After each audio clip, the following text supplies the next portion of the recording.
السلام علیکم گائز، میں عدنان روف اپنے چینل پاکستان ٹریولنگ پیشن کے ساتھ حاضر ہوں۔ آج کا ہمارا ٹاپک ہے لائف آفٹر ریٹائرمنٹ۔ ریٹائرمنٹ کے بعد ہماری زندگی کیا ہونے والی ہے یا کیا ہو رہی ہے، اس کے کیا مسائل ہیں اور اس میں کیا ٹپس ہیں کہ جس میں ہم کچھ بہتر کر سکتے ہیں۔ سب سے پہلی بات آپ کو حیرانگی کی بتاؤں کہ پاکستان میں اسٹینڈرڈ چارٹر بینک نے ایک مارکیٹ سروے کیا اور 12 مارکیٹوں سے یہ اوور آل نچوڑ نکالا کہ 65% کاروباری آدمی، نوکری پیشہ افراد جو پرائیویٹ جابز کر رہے ہیں، زیادہ تر لوگ وہ ریٹائرمنٹ کا جو ہے پلاننگ کرتے ہی نہیں ہیں۔ تو یہ تو آپ کو بہت بہت مبارک ہو۔ اور دوسری کیٹیگری انہوں نے نکالی جو لوگ بزنس مین ہیں، جو کاروباری معاملات اختیار کیے ہوئے ہیں، تو جو ایلیٹ کلاس ہے وہ اپنا پراپر ایک ریٹائرمنٹ پلان لازمی لیتے ہیں۔ اور انہوں نے ایک فارمولہ ذرا نکالا ہوا انشورنس کمپنی نے کہ بھئی آپ جو بھی کماتے ہیں اس میں سے 50% آپ اپنا خرچہ کر دیں، 30% آپ اپنی لائف کی انٹرٹینمنٹ پہ خرچ کریں تاکہ آپ زندہ رہیں، اور 20% آپ اپنی سیونگز کی طرف آ جائیں جو ریٹائرمنٹس کی طرف آ جائیں۔ پرانا طریقہ کار یہ تھا کہ بھئی جو بھی کما کے لائے اس میں سے ایک خاص اماؤنٹ نکالا اور جا کے 500-1000 روپیہ چھوٹے لوگ، درمیانی پبلک جو ہے نا مڈل کلاس ہو جا کے جمع کراتی تھی۔ کاروباری افراد کو کبھی ان چیزوں کی ضرورت نہیں پڑی، کاروبار ماشاءاللہ چل رہا ہے، دن بدن بڑھ رہا ہے۔ تو ہمارے معاشرے میں پہلے سوال یہ آیا کہ 65% افراد کو ضرورت کیوں نہیں ہے، انہوں نے کبھی پلان ہی کیوں نہیں کیا۔ اس کے پیچھے دو رجحان ہیں۔ سب سے پہلا جو موسٹ افیکٹو رجحان مارکیٹ سے پایا گیا وہ یہ ہے، یار ہمیں اگلے لمحے کا نہیں پتہ تو ہم کیوں اتنے لمبے چوڑے پلان کریں۔ یہ مذہبی رجحان ہے کہ سامان 100 برس کا پل کی خبر نہیں، آگاہ اپنی موت سے کوئی بشر نہیں، اور سامان 100 برس کا پل کی خبر نہیں۔ اور یہاں دوسری بات یہ آتی ہے کہ ہمارے معاشرے میں ایک فیملی تھیم چل رہی ہے، ایک فیملی انوائرمنٹ ہے، دادا جی، ابا جی اور بیٹے جی، پاپا، grandfather, whatever son, grandson. تو یہ سارا نظام یہ چل رہا ہے کہ ابھی ہماری معاشرتی ثقافتی تہذیب باقی ہے۔ تو گھروں میں ایسا نہیں ہوتا کہ باپ اگر بوڑھا ہو گیا، ریٹائرمنٹ کی طرف آ گیا تو اس کو فارغ التحصیل کر دیتے ہیں، نہیں جی ٹھیک ہے آپ فارغ ہیں۔ ایسا نہیں ہے ہماری سوسائٹی میں۔ ریٹائرمنٹ پلان کا کانسیپٹ اصل میں یورپ سے آیا ہے، کیونکہ وہاں 18 سال کے بعد ماں باپ بچوں کو نہیں سنبھالتے، اور ریٹائرمنٹ کے بعد جب تک وہ کام کرتے رہتے ہیں وہ اپنی پوزیشن خود دیکھتے ہیں ماں باپ، لیکن وہاں پر بچوں کا آگے کوئی کیئر ٹیکر کا کوئی ایسا سلسلہ ہے نہیں۔ تو ایسی ٹیک کیئر صرف پاکستان میں، ایشیا کے ملکوں میں ہے، جہاں دادا کو بھی رسپیکٹ دی جا رہی ہے، باپ کو بھی رسپیکٹ دی جا رہی ہے، اور بچوں کو پڑھائی کے لیے فل سپورٹ ہو رہی ہے۔ یہاں تک کہ ان کی شادیاں ہو گئیں، وہ کہتے ہیں فکر نہیں کر، ابھی میں بیٹھا ہوں، بچے کی شادیاں بھی کر دیں۔ اب تھوڑا سا ماحول چینج ہو گیا ہے۔ اچھا، اب کچھ مسائل جو میں نے لوگوں سے ڈسکس کیے ہیں ریٹائرمنٹ کے حوالے سے، اس میں سب سے پہلا مسئلہ یہ آتا ہے کہ وہ لوگ کہتے ہیں یار ہم نے 45 سال جاب کی، 30 سال جاب کی، 50 سال جاب کی عدنان، لیکن اب جس دن جاب ختم ہو رہی تھی تو جس آرگنائزیشن میں کام کر رہے تھے، اگر تو وہ کیجول آرگنائزیشن ہے تو اس نے جان چھوڑانا چاہیے، وہ پیسے نکلوانا مشکل ہو گئے، اور اگر کوئی فارمل آرگنائزیشن میں کام کیا انہوں نے پراپر چیک دے دیا، چیزیں ہو گئی، لیکن کہہ رہے ہیں کہ وہ چیک ابھی میرا کیش بھی نہیں ہوا، میرے اکاؤنٹ میں نہیں ہوا، لیکن اس سے پہلے ہی بہت ساری ڈیمانڈز میرے پاس آ جاتی ہیں۔ اس میں چاہے بیٹی کی شادی ہو، داماد کی طرف سے کوئی ڈیمانڈز ہو، بیٹے کی طرف سے ہو، کہ وہ اپنی زندگی کو، اپنے کریئر کو دیکھنے کے بجائے اس پیسے کی طرف اس کی نظر ہوتی ہے کہ یار یہ جو باپ کا پیسہ ہے یہ میں کس طرح ہضم کر لوں۔ نئے پروجیکٹ آتے ہیں، نئی گاڑی لینے کے پروجیکٹ آتے ہیں، گھر لینے کے پروجیکٹ آتے ہیں، تو ایسی صورت میں دکھ ہوتا ہے تھوڑا سا۔ اگلے دن سے آپ اپنے گھر میں بالکل بیکار ہو جاتے ہیں، اور یا پھر ریٹائرمنٹ کے فوراً بعد کچھ ٹائم کے بعد 2-3 مہینے کے اندر آپ کو اس بات کا احساس ہو جاتا ہے کہ آپ کو کام کرنا پڑے گا، اب بابو گزارا نہیں چلے گا۔ تو یہ کچھ باتیں تھیں جو لوگوں سے میری بات ہوئی۔ اور دوسری جگہ یہ تھا کہ جہاں مالی خوشحالی ہے بہت زیادہ، تو انہوں نے کہا کہ ریٹائرمنٹ کے بعد بچے کہتے ہیں چل کریں آپ، میں کتنا ٹی وی دیکھوں، میں کتنا یوگا کروں، میں کتنا پارک میں جا کے ایکسرسائز کروں۔ جن لوگوں کے لیے میں نے کمایا، چیزیں کی، خیال کیا، ساری زندگی لگائی، اب میرے بیٹھنے کا وقت ہے لیکن ان کے پاس وقت نہیں ہے. اصل میں اس کے پیچھے بہت ساری وجوہات ہیں اور اس میں 2-3 انوائرمنٹ ہم ڈسکس کرتے ہیں. پہلا جو انوائرمنٹ یہ ہے کہ اگر آپ شروع سے بہت فارمل رہے اور آپ اپنے اٹھنے بیٹھنے کے ٹائم آپ نے فکس کیے ہوئے اور بچوں کو آپ نے کوئی خاص ٹائم نہیں دیا اور آپ کمانے میں لگے رہے, تو بچے اسی ماحول میں پلے بڑے, اس کے پاس تو کوئی آپ کی یاد ہے ہی نہیں, اس کے پاس تو آپ کی کوئی قربانی ہے ہی نہیں, تو وہ کس رابطے سے کس وجہ سے آپ کے ساتھ اٹیچ ہو. آپ نے ان کو پال پوس دیا, ان کی فیسیں بھری, ان کو اچھے انسٹیٹیوٹ دیے, آپ یوں سمجھ لیں کہ آپ نے ان کو سونے کا نوالہ کھلایا لیکن دیکھا شیر کی آنکھ سے. اور دوسری کیٹیگری اس میں یہ ہے کہ جن ماں باپ نے درمیانہ کمایا لیکن انہوں نے بچوں کے ساتھ ٹائم خرچ کیا اور ان کے ساتھ بہت زیادہ کلوز رہے اور ان کا خیال کیا, تو اس سے بچوں کے درمیان یادیں ہوگی. جیسے ہی آپ کمزور ہوئے آپ کے بچوں نے آپ کو تھام لیا, نہیں پاپا ہم آپ کے ساتھ ہیں, آپ فکر نہیں کریں, ہم ہمارے یہاں بیٹھے ہیں.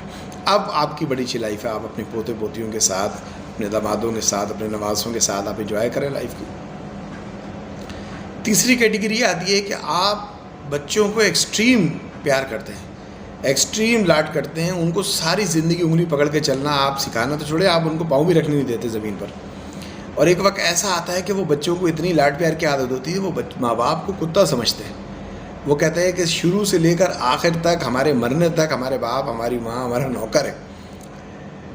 تو اس چیز کو, معافی چاہتا ہوں اسلینگ لینگویج استعمال ہو رہی ہے لیکن میں اس لیے وضاحت کرنا چاہ رہا تھا, وہ ان کا یہ ہوتا ہے کہ ہمارے بچے بھی ہو جائیں تو یہ اس کے بھی نوکر ہیں, اور آپ کو پتہ نہیں چلتا کہ آپ اس اولاد کے پیار میں حد درجہ آپ ذلیل ہوتے جاتے ہیں, آپ پھنسے جاتے ہیں. تو خدا را ابھی جو لوگ ریٹائرمنٹ کے نزدیک ہیں یا جو لوگ ابھی ان کے بچے بڑے ہو رہے ہیں, وہ اس بات کو سمجھیں, ہر چیز کا اسلام میں درمیانی رویہ سمجھایا گیا ہے.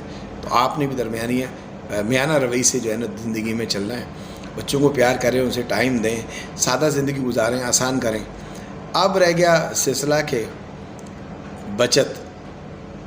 بچت جو آدمی اس وقت حلال طریقے سے پیسہ کما رہا ہے, شاذ و نادر ہی, کیونکہ وہ سادگی پہ زندگی گزارے گا اگر حلال سے کما رہا ہے, تو شاذ و نادر اس کے پاس یہ آپشن رہے گا کہ وہ اس میں سے کچھ بچت کر سکے. جو مہنگائی ہمارے آس پاس ہے, اگر وہ اپنے فرائض پورے کر رہا ہے, اپنی بہن کے فرائض پورے کر رہا ہے, بھائی کے فرائض پورے کر رہا ہے, اگر وہ اپنے جو مرحوم رشتہ دار ہیں ان کے فرائض پورے کر رہا ہے, یا ماں باپ کے رشتہ دار ہیں ان کے فرائض پورے کر رہا ہے, تو اس بیچارے کے پاس کچھ بھی نہیں بچتا. بس پھر اس کو اللہ تعالیٰ پہ توکل کرنا چاہیے. اب رہ گئی بات کہ یار آپ وہ لوگ جو ابھی ریٹائر ہونے جا رہے ہیں وہ کیا کر سکتے ہیں. میرا پہلا سوال آپ سے یہ ہے کہ آپ اپنے آپ کو فارغ کیوں سمجھتے ہیں, آپ اپنے آپ کو بیکار کیوں سمجھتے ہیں, آپ کو ریٹائرمنٹ کے بعد ہی ہوش کیوں آیا کہ آپ کچھ کرنا چاہیے. اس کے بہت سارے طریقے کار ہیں کہ آپ کی 9 to 5 جاب ہے, آپ 7 بجے اٹھتے ہیں, آپ کام پہ چلے جاتے ہیں, آپ شام کو آتے ہیں. میں آپ سے کہہ رہا ہوں کہ کوئی ایک کام اپنی نوعیت کا, چاہے وہ ایک چھوٹی سی نرسری کیوں نہ ہو, چاہے وہ آپ کے گھر میں رکھے ہوئے گملے ہی کیوں نہ ہو, چاہے وہ آن لائن کام ہی کیوں نہ ہو, چاہے آپ کی ایجوکیشن, آپ کی ٹیکنیکل اسکل سے متعلق کوئی چیز ہی کیوں نہ ہو. اگر آپ کسی ٹیکنیکل اسکل میں ماسٹر ہیں, آپ کو اس کی ایک دکان سائٹ پہ کھول دینی چاہیے. آپ کو اپنے جاب کے ساتھ ساتھ وہ بزنس بھی رن کرنا چاہیے, چاہے آپ کو اس میں سے کچھ بچے نہ بچے, لوگ کھاتے ہیں تو کھا جائیں, لیکن آپ اپنا بزنس اس کو رن کریں, اپنے بزنس کو رن کریں. اس سے پہلے کہ کسی دن آپ کو کوئی سڈنلی اچانک نکال دے, اس دن آپ کو خیال ہے یار آپ کچھ کرنا پڑے گا, کیونکہ اس دن آپ کا کچن آپ پہ ڈیپینڈ کرے گا. ابھی آپ کا کچن آپ کی جاب پہ ڈیپینڈ کر رہا ہے, آپ کے کاروبار پہ ڈیپینڈ کر رہا ہے جو آپ کر رہے ہیں. تو لہٰذا, اور اپنی اولاد کو بہت چھوٹی عمر میں 8 to 10 کلاس میں جب بچے آ جاتے ہیں, میمن لوگوں کا ایک طریقہ کار ہے, وہ لوگ اپنے بچوں کو کاروبار پہ لے کر آتے ہیں. گرمیوں کی چھٹیوں میں 2 مہینے 3 مہینے, اور چونیٹ فیملی کا سلسلہ یہ ہے وہ بھی اپنے بچوں کو کاروبار پہ لے کر آتے ہیں. کچھ دنوں کے بعد دیکھیں شیر کا بچہ وہ شیر ہی رہے گا, وہ گھاس نہیں کھائے گا, وہ گوشت ہی کھائے گا. لیکن جب آپ اپنے بچوں کو انون کر دیں گے, کاروبار پہ لائیں گے نہیں, یہاں سلینگ لینگویج ہے, یہاں ماحول صحیح نہیں ہے, تو بچے کو انٹرسٹ ہی نہیں ہوگا آپ کے ساتھ. تو لہٰذا آپ لوگ اگر ریٹائرمنٹ کی لائف کو بہتر بنانا چاہتے ہیں تو ریٹائرمنٹ کی لائف کے بعد نہیں, اس سے کچھ سال پہلے آپ اس بات کی ترتیب دے لیں کہ یار اس کے بعد میں کیا کر سکتا ہوں میکسیمم. ایک سادہ پیج پہ اپنی کوالٹی لکھیں ایمانداری سے. اگر آپ ایونٹ مینجمنٹ میں ماسٹر ہیں تو آپ کو کیٹرنگ کے کام کی طرف آنا چاہیے. اگر آپ نے ساری زندگی اکاؤنٹ مینیج کیا ہے اور اس کے بعد اچانک آپ آ کے فیکٹری لگانا چاہ رہے ہیں تو یہ پاسبل نہیں ہے۔ طریقہ کار یہ ہے کہ کوشش کریں کہ وہ کام کریں جو آپ ساری زندگی کرتے رہیں، یا جس کام کی آپ کو نو ہاؤ بہت اچھی طریقے سے۔ اچھا، اب ایک بات اور آپ کو بتا دوں کہ کوئی آپ کو کما کے نہیں دے گا، کوئی آپ کو کما کے نہیں دے گا۔ یہ بات ہمیشہ ذہن میں اپنے اجاگر کریں، ذہن میں رکھیں۔ آپ چاہتے ہیں سلیپنگ پارٹنر بننا تو پھر آپ ایسا کریں، سیونگ ہی رکھ لیں، سیونگ سرٹیفکیٹس لے لیں۔ لیکن اچانک آپ کو بالکل اینڈ میں آ کے، ساری زندگی بینک سے کام کرتے ہیں آپ، اور اینڈ میں آ کے اچانک آپ کو خیال آتا ہے یار میں نے بینک میں پیسہ نہیں رکھنا، یہ تو سود ہے۔ اسلامک بینک کھل گئے ہیں، بڑے بڑے علماء کرام اس میں موجود ہیں، لیکن اچانک آپ کو آتا ہے نہیں پیسے، پھر وہ یہی ہوتا ہے گھر سے ڈکیتی پڑ جاتی ہے، لٹ جاتا ہے پیسہ، یا آپ کاروبار میں لگاتے ہیں، لوگ آپ کو شروع میں آپ ہی کے پیسوں سے منافع دیتے ہیں اور اس کے بعد وہ بھی کھا پی کے فارغ ہو جاتے ہیں۔ تو لہٰذا ریٹائرمنٹ کے بعد لوگ آپ کو گھر پہ بیٹھا ہوا نہیں دیکھنا چاہتے۔ اس سے پہلے کہ لوگ آپ سے جان چھڑائیں کہ بابا جی کے پاس بہت ٹائم ہے، آپ اپنے آپ کو مصروف رکھیں، اپنے بہت سارے پروجیکٹ پہلے سے تیار رکھیں کہ یار یہ اس کے بعد میں نے یہ کرنا ہے۔ اور اگر آپ کو لگتا ہے کہ یار آپ کچھ نہیں کر سکتے تو کم از کم دوبارہ جاب اسٹارٹ مت کریں، کیونکہ ریٹائرمنٹ جب آپ لیتے ہیں تو اس کا سائیکلوجیکل اثر بھی ہوتا ہے کہ بہت ساری چیزیں آپ کی ڈیمیج ہو جاتی ہیں ذہنی طور پر، ایک کانفیڈنس ختم ہو جاتا ہے لائف کے اندر۔ لیکن اگر آپ پری پلان ہیں اور آپ پہلے سے، آپ نے 4-5 سال پہلے سے آپ نے کچھ شروع کر لیا، ہلکا پھلکا اسٹارٹ کر لیا، جو آپ کی فیلڈ ہے، جو آپ نے کام کیا، آپ کی فروٹ کی ٹریڈنگ ہے، آپ کی کولڈ اسٹوریج ہے، آپ کی کوئی فیکٹری ہے، یا جس فیکٹری میں آپ کام کر رہے ہیں، کبھی جا کے ڈائریکٹ کھیت مت خریدیں۔ اس کھیت میں جو اگ رہا ہے پہلے اس کی ٹریڈنگ کر کے دیکھ لیں کہ آیا وہ آپ بیچ سکتے نہیں بیچ سکتے، نہ کہ 6 مہینے سارا جمع پونجی لگا کے جب آپ اس کو بیچنے کھڑے ہوں گے تو پتہ چلا کوئی خریدنے والا نہیں ہے۔ پولٹری فارم ایک کے بعد ایک موٹیویشن اسپیچ چلتی ہے۔ پولٹری فارم کا کام کر لیں، بل گیٹس نے کہا کہ میں یہی غریب ہو جاؤں تو دوبارہ یہ کام کروں گا۔ بکریاں پال لیں، کیٹل فارمنگ کھول لیں، یہ سب کچھ باتیں بہت محنت طلب ہیں۔ آپ ریٹائر ہو چکے ہیں، آپ کمزور ہو چکے ہیں، آپ کی فزیکل طاقت ویسی نہیں ہے، تو آپ کو ایسا کام کرنا ہے جو آپ کو آتا ہو، جس کی اونچ نیچ آپ کو سمجھ ہو۔ دوسرا مزہ اس بات کا ہے کہ لوگ کہیں کہ یار آپ سے ملنے کے لیے ٹائم چاہیے۔ صبح ہوتے ساتھ آپ نکل جائیں اپنے کاموں پہ، اپنے پروجیکٹ پہ، اور کچھ نہیں، اپنی لائف کو جو آپ نے بہت سارے کام ایسے جو آپ نے سوچا یار میں نہیں کر سکا زندگی میں، آپ وہ اب کریں آرام سے۔ اب آپ کے پاس ٹائم ہے، آپ کو کیٹل فارم بنانا ہے، آپ کو مختلف کام کرنا ہے، لیکن اگر آپ کو ایکسپیرینس ہے، اور اس کے علاوہ جو آپ کے پاس سب سے زیادہ ہے کہ اپنی لائف کی ہائیجینک روٹین کبھی چینج نہ کریں۔ ہماری روٹین یہ ہے کہ اگر ہم آفس نہیں جا رہے تو شیو نہیں بنا رہے، بال نہیں کٹا رہے، کپڑے نہیں بدل رہے، ارے گھر پہ ہی تو ہیں یار، ایک پاجامہ پہنا ہوا ہے گزارا ہے، ایسا نہیں ہے۔ لائف کا ایک شیڈول رہا ہے ساری زندگی آپ کا، آپ صبح اٹھتے ہیں، تیار ہوتے ہیں، یہ آپ کو فریش کرتا ہے، یہ آپ کو آنے جانے کے لیے بہتر کرتا ہے۔ اپنے پاس آپ نے پودے رکھے ہوئے، آپ ان کو پانی دیتے ہیں، چیزیں کرتے ہیں، اور آپ کے پاس روز آپ کے پاس ایک گول ہو کہ یار یہ سب کچھ مجھے کرنا ہے۔ اور اگر خوش قسمتی سے آپ کے کچھ دوست بچ گئے، ان کے ساتھ مل کر کچھ سلسلہ کریں۔